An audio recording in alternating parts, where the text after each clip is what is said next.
হযরতে মূসা নবী আলাইহিস সালাম আল্লাহ রাব্বুল আলামিনের কাছ থেকে বৃষ্টির জন্য দোয়া করছেন। কিসের জন্য? বৃষ্টির জন্য দোয়াকে বলা হয় সালাতুল ইস্তিসকা। সালাতুল ইস্তিসকা আল্লাহর কাছে, আল্লাহ রাব্বুল আলামিনের কাছে বৃষ্টি নাজিল হওয়ার জন্য নামাজ।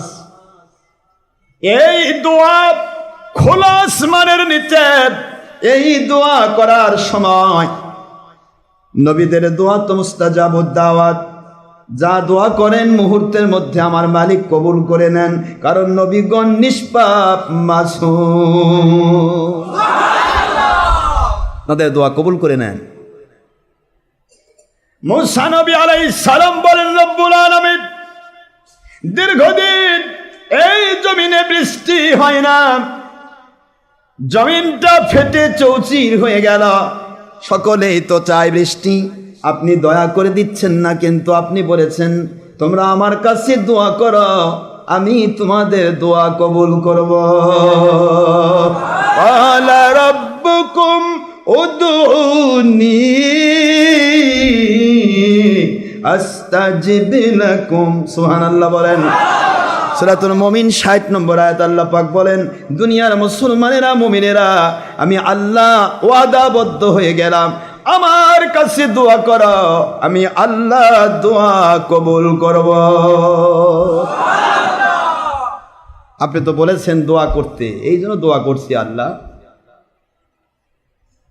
আল্লাহ পাক ওহী নাজিল করলেন মূসা নবী আলাইহিস সালাম, আপনার কোনো দোষ নেই, দোয়া তো আপনার কবুল হবেই হবে, যুগে যুগে দোয়া কবুল হবে, কিন্তু কিছু গুনাহগার মানুষের জন্য দোয়া বন্ধ হয়ে থাকে। সুবহানাল্লাহ কোন।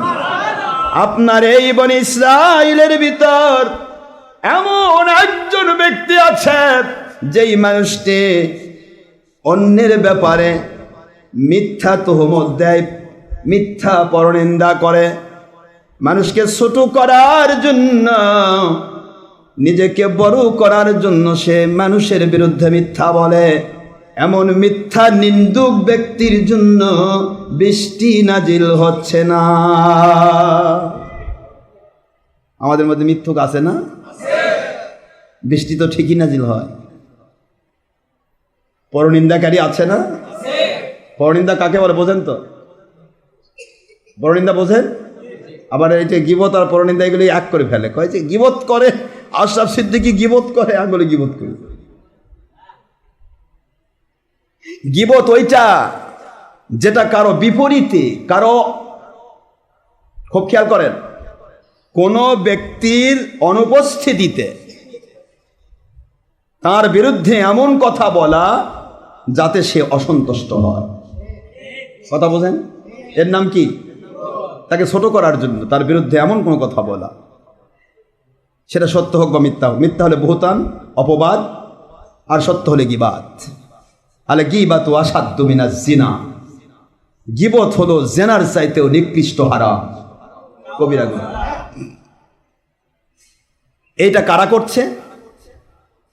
আজ অবধি কোনো মুন্সি আমার সামনে আসছে? ওই মুসলিম মধ্যে কয় যা হবে না, ভণ্ড। যেখানে ভয় পাইয়া করে সেখানে গিয়ে বিতর্কিত, কিন্তু আমার সামনে না। কোথায়? আড়ালে। কেন? গীবতকারী, এরা জেনাকারের চেয়েও নিকৃষ্ট হারামি।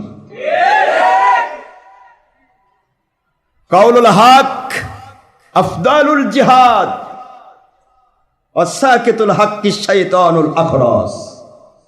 হুজুর বলেন সত্য বলা উত্তম জিহাদ, আর সত্য গোপনকারী বোবা শয়তান।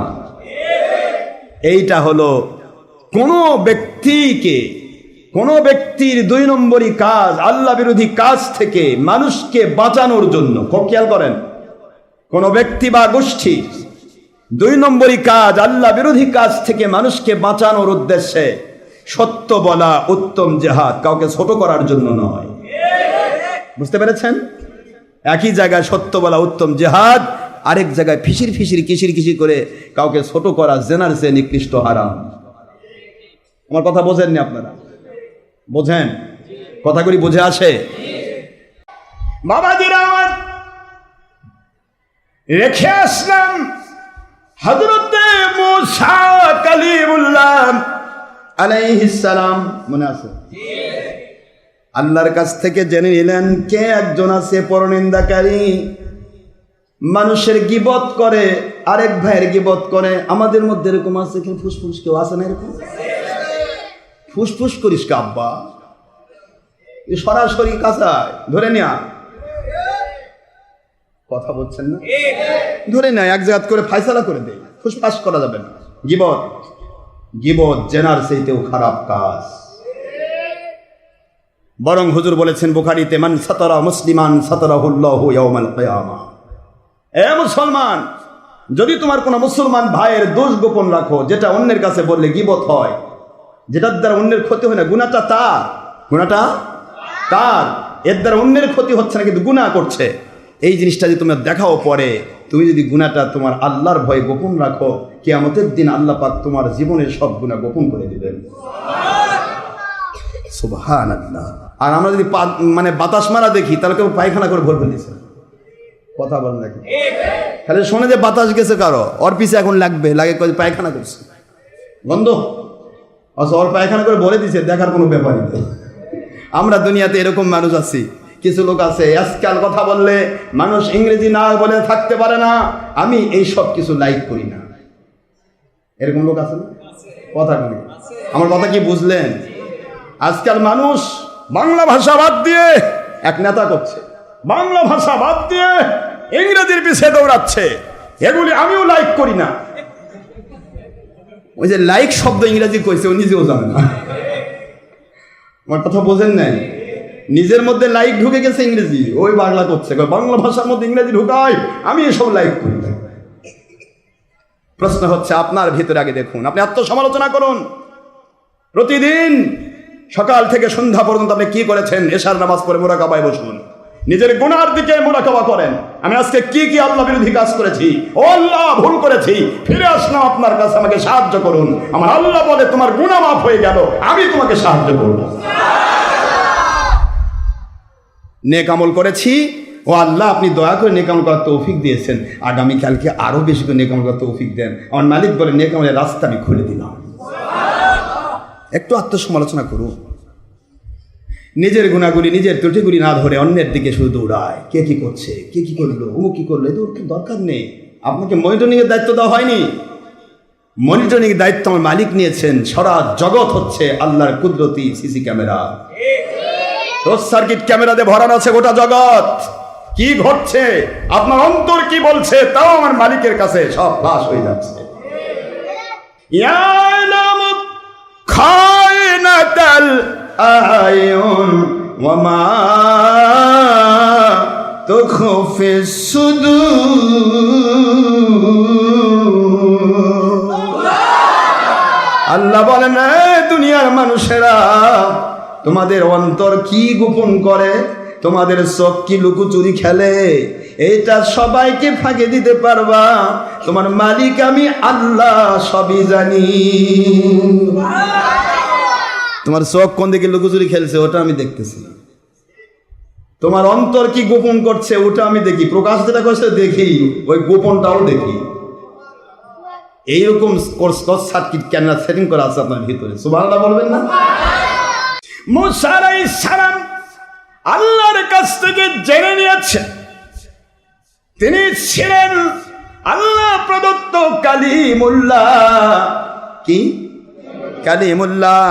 তিনি আল্লাহর সাথে ডাইরেক্ট কথা বলতেন। সুবহানাল্লাহ। কালিমুল্লাহ দিয়ে আমার মালিক তাকে সম্মানিত করেছেন। সেই মুসা নবী আলাইহিস সালাম বলতেছেন, আমার এই ইস্তিসকার নামাজের ভিতরে এমন একজন ব্যক্তি রয়েছে, যে ব্যক্তি পরের নিন্দা করো, পরের গীবত করো, সত্য বলা উত্তম জিহাদের আওতায় নয়, বরং মানুষকে ছোট করার জন্য মানুষের বিরুদ্ধে কথা বলো, এমন একজন মানুষ রয়েছে আমার এই বিশাল বড়, এত বড় হাজার হাজার লাখ লাখ মানুষ কিনা আমি নামাজে দাঁড়িয়েছি, এর ভিতরে কি আছো তোমরা এমন গুনাহগার? বের হয়ে যাও। কি হয়ে যাও? একজন ব্যক্তি। কয়জন? হাজার হাজার লাখ লাখ মানুষের মধ্যে একজন ব্যক্তি, তাও আল্লাহ ইন্ডিকেট করে দিয়েছে। আর আপনি আমি সব পাইকারি করতেছি, কিন্তু মালিক ধরে না। কথা বলছেন না কেন? এটা যদি মুসা আলাইহিস সালামের যুগ হতো, মুসা আলাইহিস সালামের যুগে কত ব্যক্তি লাঞ্ছিত সাপ হয়ে গেছে নবীর দুশমনি করে। কথা বলছেন না কেন? কত ব্যক্তি বনি ইসরাইলের শুঁয়োর হয়ে গেছে, কত ব্যক্তি বনি ইসরাইলের বানর হয়ে গিয়েছে। কথা বলেন না কেন? কিন্তু আমার নবীজি বলেছেন, আল্লাহুম্মা গফিরলি কওমি ফাইন্নাহুম লা ইয়ালামুন। আয় আমার আল্লাহ, এ জাতি বোঝে না, এদেরকে ধরবেন না, এদেরকে। যার কারণে আমরা গুনাহ করি কিন্তু ধরা খাই না, যার কারণে আমরা হাজার রকমের অপরাধ করি তারপর আমরা ধরা খাই না। গুনাহ করতে করতে যখন গুনার পাহাড় হয়ে যায়, মালিক যখন নাখুশি হয়ে যায় একবারে, তখন ওকে আল্লাহ বলেন যে এখন তো ধরাই দেওয়া লাগবে, তাছাড়া হচ্ছে না, ঠিক হবি না। কথা বলছেন না কেন? তখন ধরাই দেয়। এই জন্য আমি আপনাদের বলছি, লোকটি এবার খুব খেয়াল করে। মুসা আলাইহিস সালাতু ওয়াস সালাম বললেন, বলার সাথে সাথে লোকটি, আওয়াজ তো দেওয়া যাবে না, মানুষ বুঝে ফেলবে আমি গুনাহগার। ওই লোকটা অন্তর থেকে, অন্তরে ভাষাতে বলছে, মালিক ও দরদি আল্লাহ, আমি গুনাহগার, আপনি জানেন আর কেউ জানে না। এই মুহূর্তে আপনি যদি আমাকে লাঞ্ছিত করেন, অপমানিত করেন, লাখ লাখ মানুষের ভিতরে আমি লজ্জায় শেষ হয়ে যাব। আমি সেই ব্যক্তি যার জন্য আপনি মুসা নবী আলাইহিস সালামকে জানিয়ে দিয়েছেন, ও দরদি আল্লাহ, আমি এই মুহূর্তে আপনার কাছে তওবা করলাম, আর জীবনে গুনাহ করব না, আর গুনাহ করব না। আল্লাহ দয়া করে মাফ করে দিন, আমি আর গুনাহ করব না। এই বলা মুহূর্তের মধ্যে বৃষ্টি নাজিল হয়ে গেল।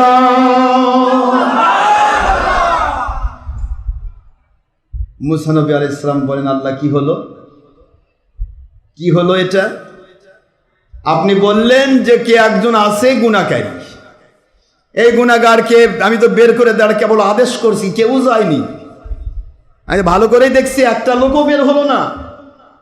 তার আগে বৃষ্টি নাজিল হলো। আল্লাহ আমার মালিক বলে, ওগো মুসা নবী আলাইহিস সালাম, আমার নাম সাত্তারুল উয়ুব, সুবহানাল্লাহ বলে, আমি গুনার গোপনকারী।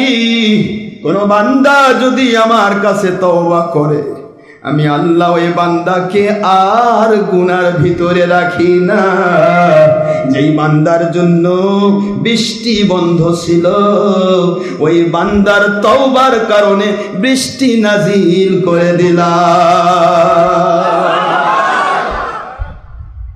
যেই বান্দার জন্য বৃষ্টি বন্ধ ছিল, তার তওবা করার কারণে আমি বৃষ্টি নাজিল করে দিলাম। আপনারও দেখার দরকার নাই, কারো দেখার দরকার নাই, আমার কাছে গুনাহ করেছে, আমি মাফ করেছি। ফায়াগফিরু লিমান ইয়াশা ওয়া ইউআযযিবু মান ইয়াশা। আমার মালিক যাকে ইচ্ছা তাকে শাস্তি দেবেন, যাকে ইচ্ছা তাকে ক্ষমা করে দিবেন। সুবহানাল্লাহ বলুন। মালিকের পক্ষে যারা কাজ করবে তা খুব কষ্ট দেয় আল্লাহ, না? আপনারা বলেন তো। কথার কথা, আপনার একজন বন্ধু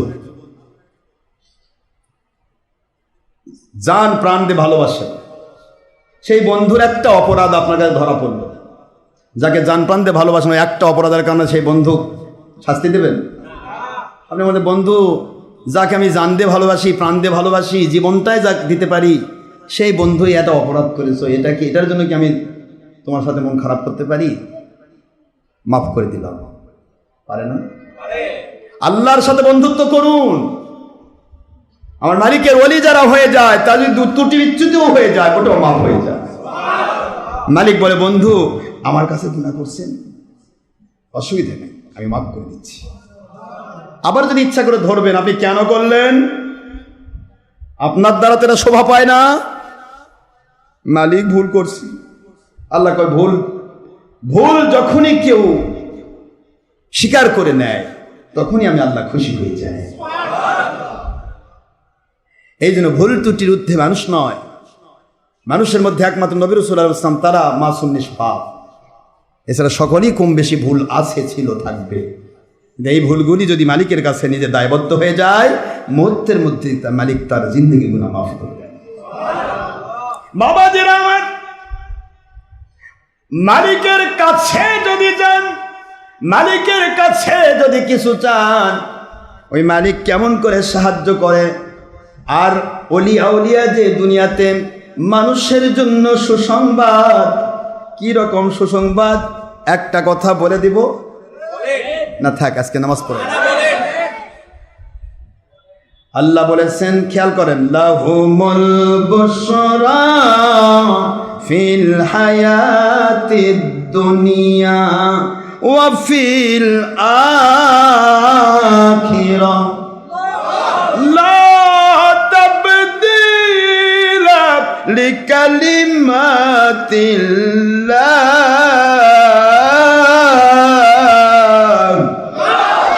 যালিকা হুয়াল ফাওজুল আযীম।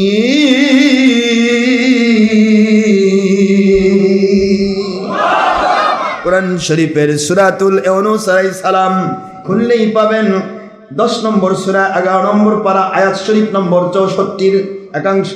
আল্লাহ পাক বলে দিলেন, দুনিয়াবাসীরে, মুমিনেরা, মুসলমানেরা, আমার যারা ওলি হয়, ওলি আউলিয়ার পজিশন যারা পেয়ে যায়, ওরা দুনিয়াতেও ওদের জন্য আমি সুসংবাদ রেখেছি, আখেরাতেও সুসংবাদ রেখেছি।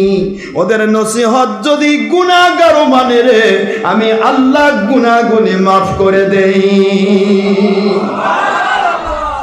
লাহুমুল বুশরা ফিল হায়াতিদ দুনিয়া। কোরআন ছাড়া, সুন্নাহ ছাড়া বানানো গল্প করি না মুসলমান। একটা কাসিদাও যদি আমি পড়ি, তা কোরআন সুন্নাহ সম্মত হতে হবে। একটা ঘটনাও যদি আমি বলি, তা কোরআন সুন্নাহ সম্মত হতে হবে। কোরআন সুন্নাহ সম্মত না হলেও ঘটনা আমি কোরআনেও তো, আমার কেতাবেও তুলবো না, আমার ওয়াজেও বলবো না, ইনশাআল্লাহ বলেন। কুল হাতু বুরহানাকুম ইন কুনতুম সাদিকিন। আল্লাহ পাক বলেছেন, তোমরা দলিল পেশ করো। দলিল ছাড়া আমরা কোনো কথা বলি না, ইনশাআল্লাহ।